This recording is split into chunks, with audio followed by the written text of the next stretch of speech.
Greetings, everybody. Michelle Black here with Kingdom Travels of the Kingdoms Group. And guess what?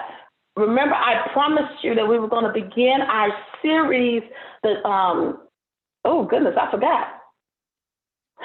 The Treasures of Traveling series. Oh my goodness, it's been so long. I forgot. I was getting the wording messed up. The Treasures of Traveling series. Yay! And I am proud and honored to start season 2 with Mr. Vastine East, the son of Africa. Oh yes, guys, the son of Africa. Well, honey, y'all sit back and you're about to find out what he means as he considers himself a son of Africa. Mr. Vastine East is a very prominent, educated gentleman. Guys, y'all will see it. And most of all, y'all will hear it in his voice. Guys, I could just sit and just listen to his voice. His voice is so mesmerizing. You know how James Earl Jones, we used to love sitting and listening to James Earl Jones speak? This is Mr. Vastine East, okay? And another reason why I have Mr. Vastine East is because he's going to tell y'all about Africa, all right? Kingdom Travels has been getting a lot of requests to go to Africa. And now, as y'all already know, Kingdom Travel is going to educate you first before you start planning to assist you to make that final decision of where you want to go, what you want to do, what to do in Africa, what not to do in Africa, how to prepare for Africa. So you could determine that. So when you contact Kingdom Travel, you already have the information ready and you make both our jobs easier. Not saying that if you didn't know, it'd be hard on us. We love the challenge because we're going to customize that trip for you to blow your mind. But overall, we want to paint Africa for you. And who better can do this than Mr. Vastine East himself? So I'm going to be quiet. I'm going to mute myself. And I am going to turn the floor over to Mr. Vastine East. Mr. Vastine East, welcome to the Treasures of Traveling series. Thank you so very much for joining me on today. I am honored. Oh, I'm just excited. I got goosebumps to say that. I am honored to have you here. And sir, the floor is now yours. Thank you, Michelle. Thank you so much, Miss Black. Michelle Black. Treasures of Travel. Wow, that's an awesome name for the name of your travel agency. Most travel agencies that I have encountered, whether going to Africa or whatever, they don't seem to stress the beauty or the uniqueness of travel. They talk about the experience of wildlife or whatever, cultural or whatever. But when you in the word treasure, and there is a treasure in Africa. Africa is consists of 54 countries. There are 54 countries on the continent of Africa, and there are, I think, 6 islands off the coast of Africa, whether it be West Africa or East Africa. Africa is the cradle of civilization, the absolute cradle of civilization. And I think it's incumbent that many of us as African Americans, and I assume that many of your clients are African Americans or all groups, because I tell you what, there's a beautiful thing about Africa. Everyone is going to Africa. And the first time I ever went to New York years ago, I had to make a connection at Kennedy Airport. And I was in my late 20s, early 30s when I did that, and I made that trip. And I saw the calls for flights that were going to Africa. At that time, there were a number of airlines that actually flew, African airlines that flew across the Atlantic to the US. And I was amazed when I saw the number of non Black people that were flying to Africa. It posed a question in my mind, Michelle. How is it that I'm going basically a different place? I know I'm going to a different place, but people that look like me were not going to Africa. and the numbers that I saw that were represented by non-black people. And from that day, I I went on a quest to understand why. Uh, I think the continent of Africa holds answers for a lot of our questions that we haven't had answered yet. And traveling to, I've been to 5 countries in Africa, and I've been very blessed to go 5 times to the continent. And I don't know how many more trips I'll go, but I know I'm going to take more trips. But I want to ease the fears of a lot of things that people, Hollywood has done us a disservice. Not only Hollywood, but textbooks have all painted pictures of Africa as, and of the things that are so hideous and unpleasant. Well, there's more tropical, there's more jungle in South America and the United States than there is in Africa. More jungle vegetation. And when you talk about the wildlife in Africa, basically people who travel to Africa as tourists see more wild game than the African people themselves. That is a fact. Yes. If when you take your sons and your daughters to whatever country in Africa, they will have seen more wildlife than the people who live there, than the indigenous people. That is a fact. That's that's amazing. I guess you could say that's somewhat like here in the United States. We always hear about California. We always hear about New York. We Hmm. always hear about certain amusement parks or places to go, but we never visit them. You know, it's just I don't know. I don't know what's something about that, but we never visit them. So it's amazing how in Africa, where you have these animals and vast arrays of land, Hmm. the people that actually live there, that ancestors that was born and raised there, they don't even see it. But continue. Right. That's just amazing. Because the amazing thing is the African continent is so large. You're talking, I think, Sudan, one country, you could place the United States, the continental United States, in the country of Sudan. That's how large the continent is. And so, at growing up, and after I was of course, I was older when I saw the site in New York City, the people traveling to Africa. But one blessing, Michelle, that probably did more for me was my father had a lot of old buddies that were merchant marines, and they frequented countries in Africa, the coastal countries a lot. So I was exposed to the story of Africa. This was in when I was just a young boy. So the curiosity was just totally just embedded in my mind, the curiosity.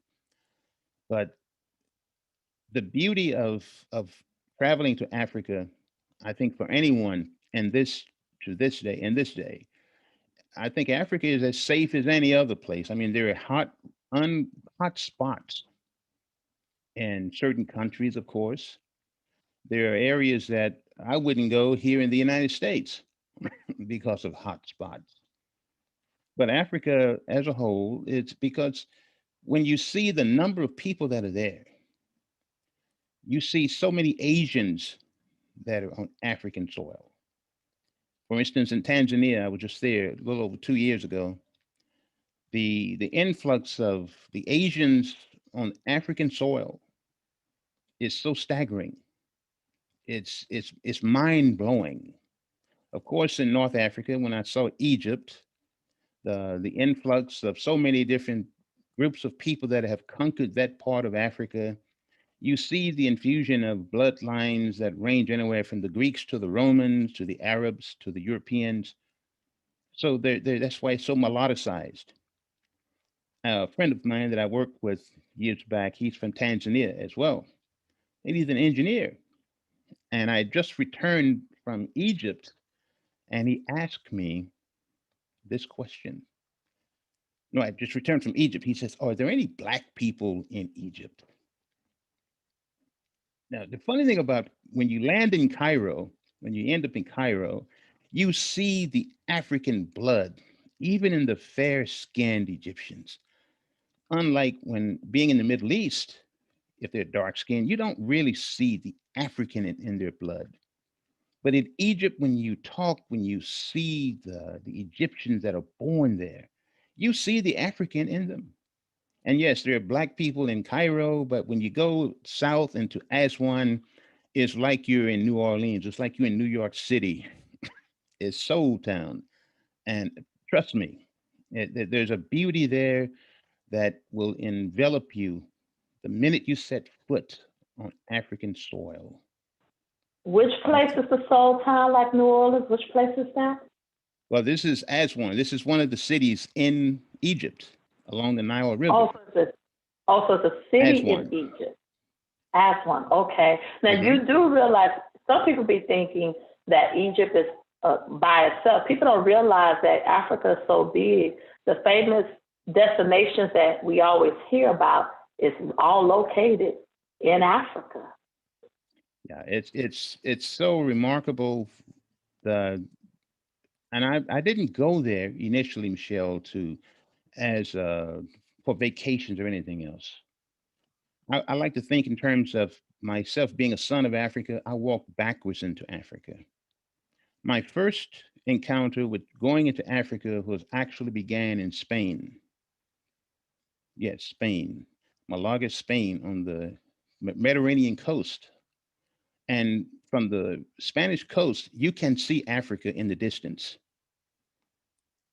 You can actually see it, the coastline. And that was how I made my journey backwards into Africa because I was so in love with what the Africans did in Spain, the Moors, along with the Arabs, after seeing the first university built in Europe by Africans. But they all came by way of the Rock of Gibraltar from Morocco. There's a 9 mile stretch of open as an opening between the Mediterranean Sea and the Atlantic Ocean. I wanted to cross that bridge. It's not a bridge, but it is a bridge. And it is one of the most hectic, one of the most dangerous waterways in the world. In that journey, leaving Spain, going into Morocco, you have to go through Great Britain. I say that to a lot of people, and sometimes they have a look like you have. Yes, the Rock of Gibraltar is actually under British control. So you're in Spain, but you take a bus ride and to the Rock of Gibraltar from the city that I was staying in, Malaga, Spain, and you have to walk across a runway to get on another bus, and now you're in Great Britain. Your passport proves it. You have to be stamped by a British agent. And there you take a boat ride across this narrow strip, 9 miles.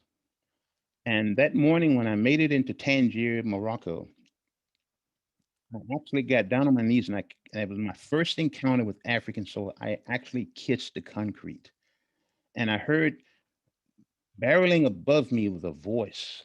And I stood up, and there was this tall black man. He looked like he was 7 feet tall. He just appeared that tall. And right off the bat, he said, "Welcome home." Because he could tell from my body language, the expression on my face, that I'd never been on African soil before. And that was my beginning, my first encounter with being on African soil. So, mhm. Wow. Wait a minute. You said a runway. So are you talking about runway where it's just literally from a short distance, and then next thing you know, you're in Great Britain, and they just stamped your Well, passport in the middle if of it?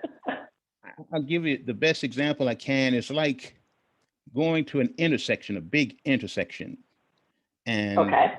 the Rock of Gibraltar has an airport. It's a military base.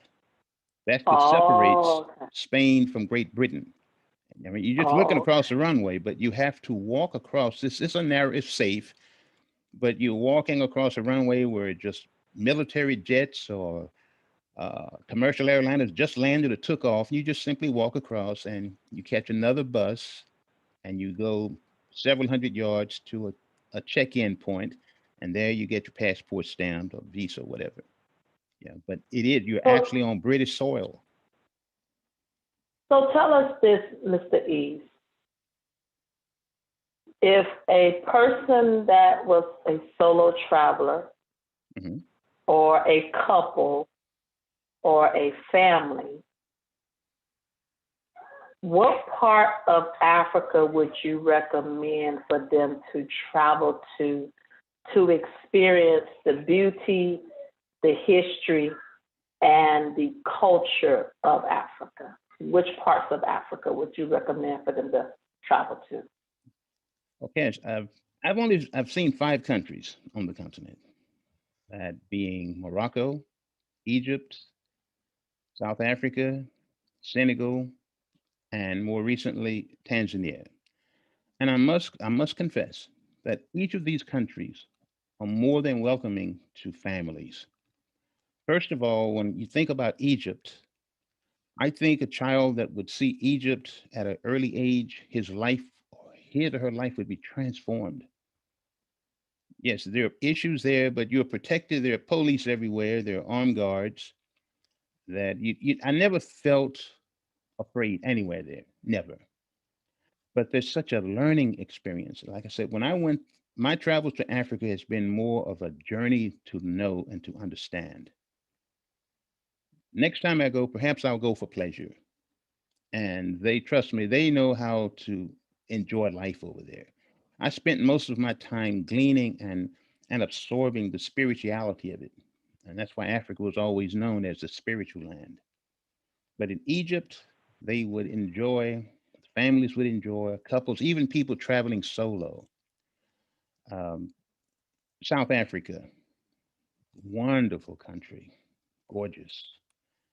Um, After getting off the plane in Johannesburg and staying uh, on a farm that was once owned by one of the leading white soccer players in South Africa before apartheid ended. I felt so honored to be in this environment. There are so many changes that have taken place, for instance, in South Africa since apartheid ended. And Johannesburg, going around and looking at so much wealth has been gleaned. And can you hear me? Yes, can you hear me, Michelle? Yes, I'm sorry. I'm trying to hit the mute button. I thought Oh, I was going to okay. put myself on mute. Okay. No, if Um, you've got something to say, go right ahead. A question, whatever, please. oh, no, no, no, no. I'm sorry. Guys, please understand when you're doing interviews with COVID, we're doing virtual school learning. So that was my son knocking at the door. So since I I had mute understand. on, I was talking to him while you still did what you did. So please Okay. forgive me, but this is what Okay. we I'll have to continue. do nowadays I'm I'm when you're I'm doing rolling now. interviews. Okay. Yeah. Yes, sir. So continue, please. Thank you. Yeah. In South Africa, a young person or family would be so blown away with the history there, and it's so comparable. It can be compared to our struggles here in the United States of America. The only difference, the major difference is that through their struggle, they ended up controlling, hopefully, in the years to come, more of the land, where we did not acquire land acquisitions here in the United States after the Civil War, even though Black families like my family, paternal side, did end up with lots of land, and some of it was done legally, some was illegal. I don't know. There's a history, there's a story. But in but in fact, when I think about my travels there, it was so educational, walking backwards to see where Nelson Mandela, I think a child that perhaps that is studying, or he's being bullied back here, but to see what those children endured in South Africa, the young children that lived during this horrible time in South Africa. And then they also would learn from the history of the people there that even in the midst of all of the suffering and the carnage, under the leadership of Nelson Mandela and Desmond Tutu and other leaders from all walks of life, whether it be coloreds or blacks or whatever, they had a truth and reconciliation period that went on, where the actual nation was allowed to come and beg forgiveness for the wrongs in the past. That's what Africa can do for us. And traveling there, you will learn that people can reconcile. What we saw here on January the 6th is the nation that is still wrestling with the Civil War, where the people in South Africa, their story is telling us that you can come to a point, you'll never be perfect, but you can find a sense of reconciliation. That I learned by being in South Africa. And then leaving Johannesburg and traveling, for instance, and bypassing a lot of countries to make the story short, to Cape Town, South Africa. The beauty there, and people talk about cities. Cape Town reminds me of San Diego, but more beautiful, more gorgeous because of the natural landscaping, people, the energy that exists there. And there's a lot of energy. You sense it from the people. Yes, there's still poverty there, there's still poor, but you don't go from being oppressed people and become multimillionaires overnight. That won't happen. It has never happened anywhere. Senegal, another country. Senegal, West Africa, is a little different. It's it's not as developed as, say, for instance, maybe Nigeria or Ghana. I haven't gone to Ghana or Nigeria, but one day I will go to Nigeria and Ghana. And just as a note, Nigeria is, I think, it's the most populated country in Africa. If it's not, it may be overshadowed by Kenya, but Nigeria, I think, it has 209 plus million people. 209 plus million people. And South Africa boasts a number of only a little less than 60 million, the population in South Africa. And but Senegal is a little bit more. Senegal is a gorgeous country.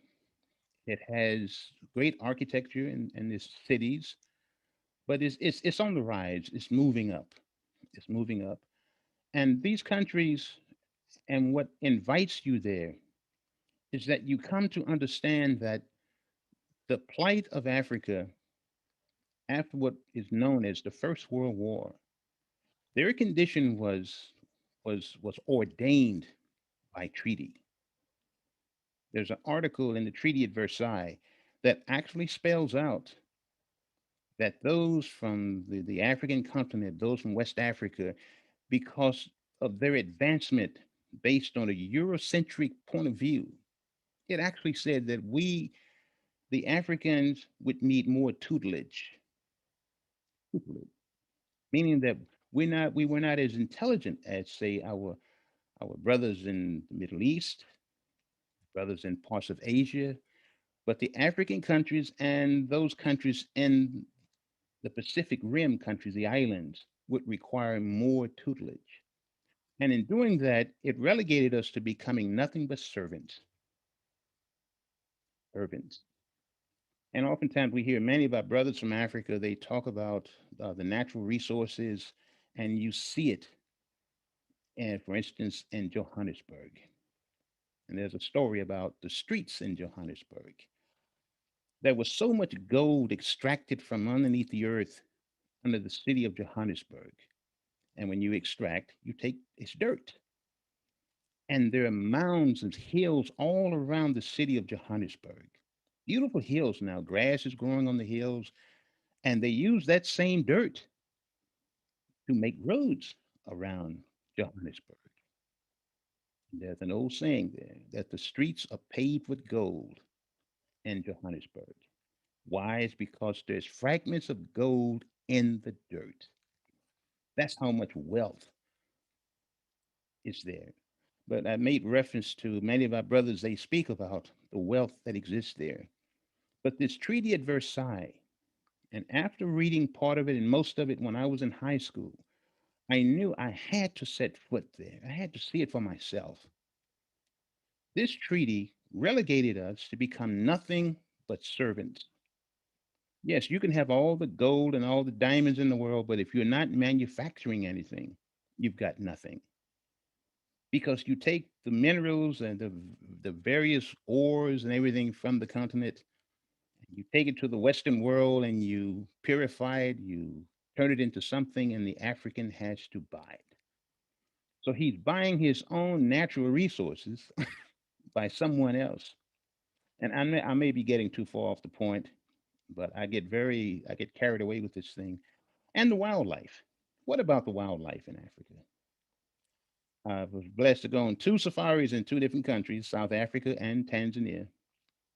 And there were times I was within 8 or 9 feet of lions on the back of rovers, Range Rovers.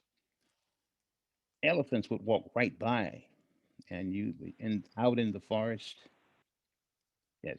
Wait a minute. Let me interject. You was 8 to 9 feet from lions. Oh yes. Hmm. Okay, so me and my son, I just helped my kindergarten son. They have him now doing projects, and he Hmm. wanted to write about lions because of the fact that you said you was 8 to 9 feet from lions. Do you know that lions can jump up to 40 feet, and you was that close to a lion? Oh yeah. It's amazing when you go on when you go on a safari. You learn so much about nature. You learn so much about how we have been so mesmerized by Hollywood, has painted such a, and these animals are wild. They've just become accustomed to people with their cameras flicking, and they'll tell you when you're on the back of these Range Rovers, when you go on a safari ride, a camera safari. The big thing you don't do is you don't do anything to distract the animals, like standing up abruptly, making unusual noises, because the animal, he's wild. Because the thing about the animals is that it's fight or flight, fight or. So this tent behind me, you see, yes, I spent several nights, nearly a week in that tent, every night, and outside during the night, I could hear animals grubbing around and pulling vegetation off the ground, and the hyenas are all over the place at night, and zebras. And the amazing thing about, I wanted to share this, the African night. There is something so calming, so it takes you to a point where you say, this must be where creation had to take place. It is absolutely quiet. Unlike the movies, you hear animals making noises. You don't hear that at night. Occasionally, you might hear a lion in the distance, and they don't roar, they grunt. It is the grunt that is so majestic. And yes, there's no saying, another thing that says Africa is not for the weak of heart. And it's not, because, there are butterflies there that could actually kill you. But don't be afraid of the Butterflies. nature. Yeah, there's Wait a certain, because, minute. Butterflies. yeah, there are certain butterflies or even grasshoppers that could be deadly. But you don't, Wow. you I didn't don't know think that. about. I didn't know that. Oh my God. Okay, let me shut up. Keep going. Keep going. And but no, the wildlife is what it is. But you as a tourist will probably see more wildlife in your days and weeks there than the people who live there. So that's something to take back home to the US. Something to take back to the Caribbean, wherever you live. But the story that I want to just share with you, a story about a man that I think was probably one of the greatest travel agents in Africa than ever. And his name was Marcus Garvey. Marcus Garvey, who was born in Jamaica. Marcus Garvey, who became a successful businessman, who had the idea that former slaves should take refuge in Africa and build empires again. This man never set foot on African soil. He died in a hospital bed in London. Marcus Garvey. after being in Ocho Rios once, and I looked up and I saw the beauty of this island, the majestic, the Dunn's waterfall. I said, how could he leave this place? Where was that That place again? this is Dunn's waterfall in Ocho Rios, Jamaica. This is where Marcus Garvey was from. He was Jamaican, Okay. and I think Okay. it was Bart Marley's wife that coined it best when she said, "What man trades a continent for an island?" And that is a stirring image. And all Marcus Garvey was trying to do was to inspire us. And we can do these things now. We have the power to get on jet planes, these great time machines, and travel there. And you will be embraced. You will learn more about yourself. You'll see someone walking the streets that'll look like your great grandmother. You'll hear someone speak, or they'll ask you a question. They will call you brother and sister. You will know that you have set foot where your DNA has been begging you to go back to. At least see it for yourself, experience it for yourself. Spend your money the way you want to spend it, but for the price of a car that's going to depreciate, you can have a memory of Africa through this travel agency, through Michelle Black, that will last until the day you die. Long after your car is now at a junk pile turned into Coke cans, you can actually enjoy and learn the beauty of who you are. And as I said earlier, many people go there who don't look like us, but they have a reason for going there. They know the beauty of going there. We should seek the beauty and the wealth that exists there, not just the material things, but the spirit, the soul. Enjoy it.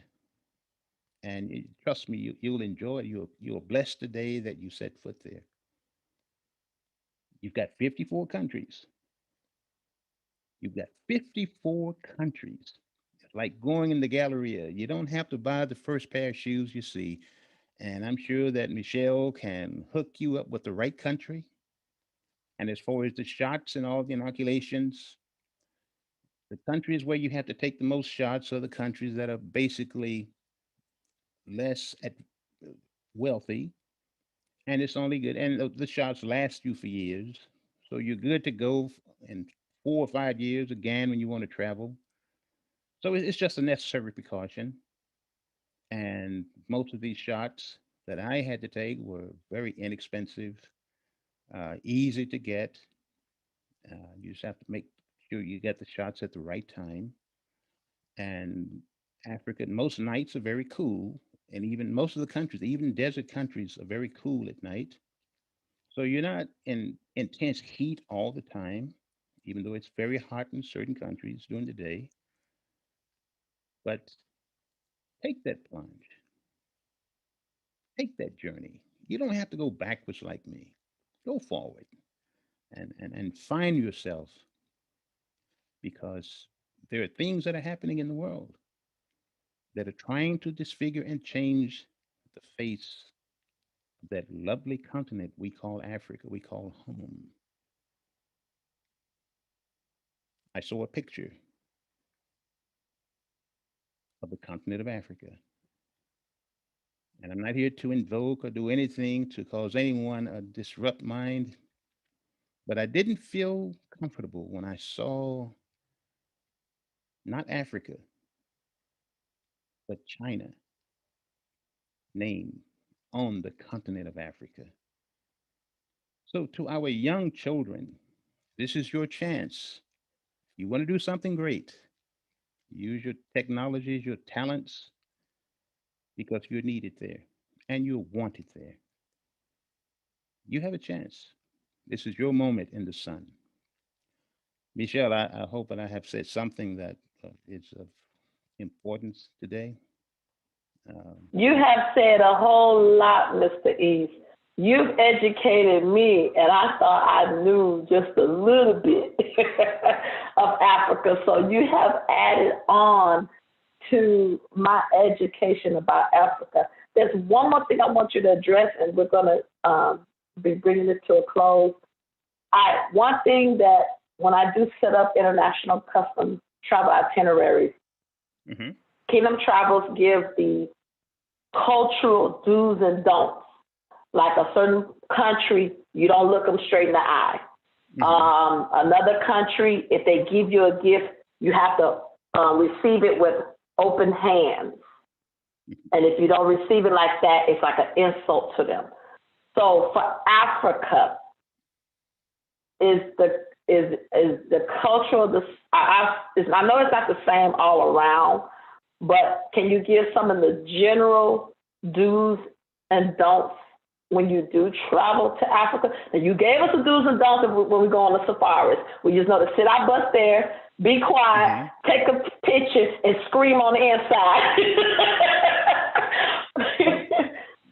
most people that will travel to these countries or the countries that I've visited, basically what you encounter as when it comes to the cultural norms where people might be offended, you may not encounter that if you're traveling to the major cities in any of these countries, because these countries, the cities are virtually Eurocentric, even though they have their native languages. But if the country was once colonized by the French, you will find French culture. The British, British culture, Portuguese, Belgian, or whatever. But the whatever country you're going to visit, we're blessed to have the internet, and all you have to do is Google customs of Namibia, and you'll have it right there. It's at your fingertips. So you can become well dressed wherever you're going by simply using the power of Google and simply Google customs of whatever country you're going to. If you want to know if it's okay to hold your wife's hand in public, Google it. And it's so easy. We have it all at our fingertips. This is a new day, a new time. Yes. That is true. So, the countries you discussed today that is memorable to visit, and I'm glad you said that when you was comparing, buying a new car to invest it in a lifetime. They always say memories are priceless. I mean, Hmm. when I was growing up and I would listen to the older saints, and one thing that they treasured the most was those memories of things that happened, and they were still talking about it till the day they died. And it seemed like every time they said those stories, something new was added. Because in your mind, you're going through about what they're about to say, and then they may say something. You be like, wait a minute, you Hmm. didn't say that before. So yes, memories are priceless. I know for me to go on a safari, I'll be just sitting there like, oh, and I remember, seeing a giraffe or seeing the elephants and seeing a lion. Yes, I'm gonna Hmm. finally get to the lion and the cheetah and the tiger. Just seeing those, and I'm be like, I saw that. I was near it. So thank you so very much. So South Africa, Johannesburg, Tanzania. Well, I'll give you the countries Yes. Okay. that I've gone and visited: Egypt, Egypt. South Africa, Mm-hmm. Senegal. Senegal. Okay. I visited Morocco, and more Mm-hmm. recently, Tanzania. Tanzania. In South Africa, I visited the city of Johannesburg, which is, Okay. and of course, Cape Town. In Mm-hmm. Tanzania, I went to Arusha, Dar es Salaam, and several other cities that are around the various areas. But but the country itself, and you can educate yourself greatly with Google and familiarize yourself with the things you're going to encounter. But I promise you, you will see things as a guest, as one of the children from diaspora, and that's the term I like to use, diaspora, meaning that we are dispersed, those of us that are outside of the African continent. And I feel that I have somehow gone. I didn't go back to the door in East West Africa, the door of no return, but I took part of my DNA, my ancestors. They set foot back on African soil. And they may be looking at it from the spiritual world. I don't know. They may be saying, boy, you spent your money for nothing. I'm already here. But the fact is, out of respect for my ancestors, I took a part of them back through me. And you can do the same thing. And you owe it to them. You owe it. Well, Mr. East, I thank you so very much. Now, I don't know if you just gave your final words, but I would like for you to close with final words of the importance of not just going to Africa as a vacation, but as you said, just to see where we came from, the meaning lines of heritage, just to see where we came from. So, final words on you, sir. Yes. My final words, following the leadership of Marcus Garvey. Sometimes suffering is necessary. What we have contributed here in the Western world, our bloodline came from Africa. The light bulb, refrigerated cars, the scientific achievements. Would these things have occurred if we had not been slaves here? So we're taking back, we're giving back to our mother as sons and daughters of Africa. We had to take the long way around, but we can help the continent of Africa reemerge and become what she once was and even what she was never. That's the power of travel.